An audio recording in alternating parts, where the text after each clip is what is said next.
Bikini Bottom's finest, SpongeBob SquarePants, has been the center of attention really since the late 90s. From the show being named after him to some of the most underrated classic video games like Battle for Bikini Bottom and Boating Bash. However, in 2024, we saw something totally unexpected, a game centered around SpongeBob's best friend, Patrick Star. And yes, in case you're wondering, this video is going to be on the Patrick Star game. Let's carry the hell on, shall we?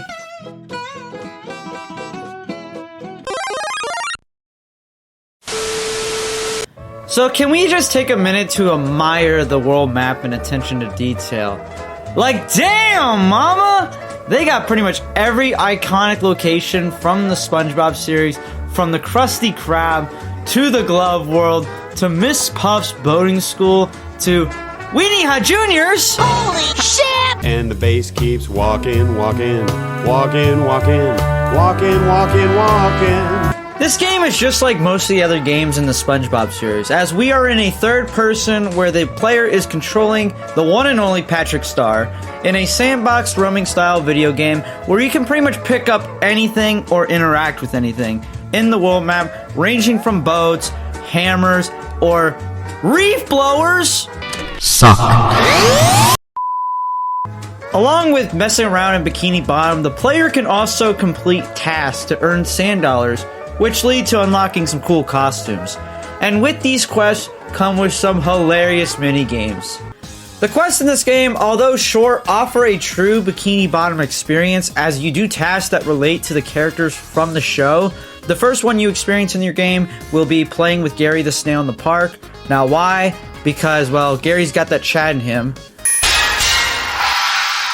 From there, you are free to do any quests whenever you want.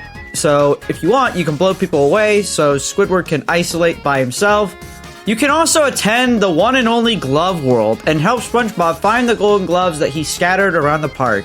You can find these by playing the games or even riding some of the rides. And in case you're wondering, the Fry Cook games at the Fast Food Coliseum is in this game, which is pretty dope. Now, while that all sounds pretty cool and all, there is a theme of repetition. You see, while the idea of looking for gloves in Glove World is fun and all, in the Treasonous Treasure quest at the dump, you do the exact same thing, but you are looking for treasure and delivering it to Plankton. And in the Jellyfishing quest, you are also collecting and delivering King Jellyfish's babies. And this is where the game sort of loses support from a lot of the people, as this part of the game just feels forced and rushed, when in reality, they could have done so much here. Like, why not add actual boss fights to this game? Like in the Treasonous Treasure quest, the Flying Dutchman would have been such a cool boss. Or in the Fry Cook games, why not go to head with Carl? The less you know, Eugene, the better. Now, while I do enjoy the Rage Room, which is a quest where you play 3 different style mini-games to destroy stuff, this feels more like a mini-game rather than a quest. And the same thing goes for the skydiving quest, as you just fall and collect rings and land on a target that's directly below you. And then we save the best for last, the Artist Within quest at Bikini Bottom University, where sorry-ass Squidward over here is mad he can't get into the school because they just don't find him talented enough.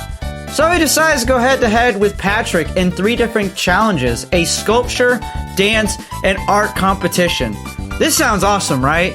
Well, when I suspiciously got 3 10s in the sculpture minigame after a meh job, and then 3 10s again after just running around in this garbage-ass dance section, I decided for the art segment to draw a good old-fashioned penis, and was shocked to get another 3 10s after drawing a penis, for God's sakes. I mean, it almost makes me feel like I could have just done nothing and still won. Also, why is the dancing part so lame? I mean, Curious fucking George on the GameCube had a better dancing game.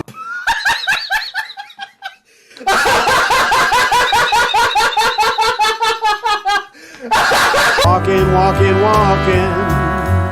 In this context, there's no disrespect. So yeah, this is the part where you guys are confused and are wondering what the difference is between a quest and a minigame.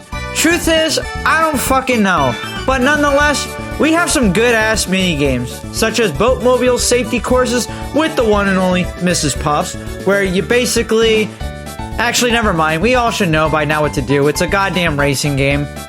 Sandy has a cool mini-game where you basically just clean up her mess that she makes. It's just jelly. And then we have a Krabby Patty mini-game, of course, where we cook some Krabby Patties in an overcooked-inspired mini-game to serve customers at the all-new Krabby Patio. The controls in this game are just amazing, by the way. I think that's worth mentioning. But hold on, because this next minigame is even more mind-blowing. It's actually just the same thing, pretty much, except it's at the Chum Bucket. And the game is called Chum is Fun, with an exclamation mark. Now, somebody was feeling it when they made this part of the game. But yeah, this one's pretty much just filling up buckets with shit and eyeballs for sand dollars. Unfortunately, Dylan, there is no Karen in this minigame.